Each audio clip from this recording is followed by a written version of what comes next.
24 জুলাই অভ্যুত্থানের এই ঐতিহাসিক রাজনৈতিক পরিবর্তনের পেছনে যে সমস্ত বীর সোনার সূর্য সন্তানরা জীবন দিয়েছে, জাতিসংঘের হিসাবে 1400, আরো হিসাব ছাড়াও অনেকের খোঁজ খবর এখনো পাওয়া যায়নি, 30-40 হাজার মতো আহত, এদেরকে যে কি নিষ্ঠুরভাবে খুন করা হয়েছে, যেগুলো ইতিহাসে খুব বিরল ঘটনা। মানুষ সেসব দৃশ্য দেখতে পারেনি।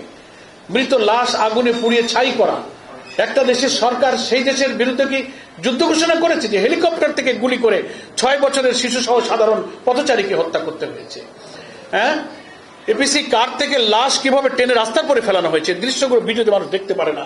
তো জনগণ তো এর বিচার চায়, সে বিচার চাওয়া হয়েছিল এবং আমরা অন্তত সরকারকে বিচার কাজটাকে হাজারো চ্যালেঞ্জের মধ্য দিয়ে ট্রাইব্যুনাল যে এগিয়ে নিয়েছেন, এটার জন্য তো আমরা স্বস্তি বোধ করি, ধন্যবাদ জানাই। এবং তার একটি বিচারের রায় প্রথমবারের মতো তারিখ ঘোষণা হলো।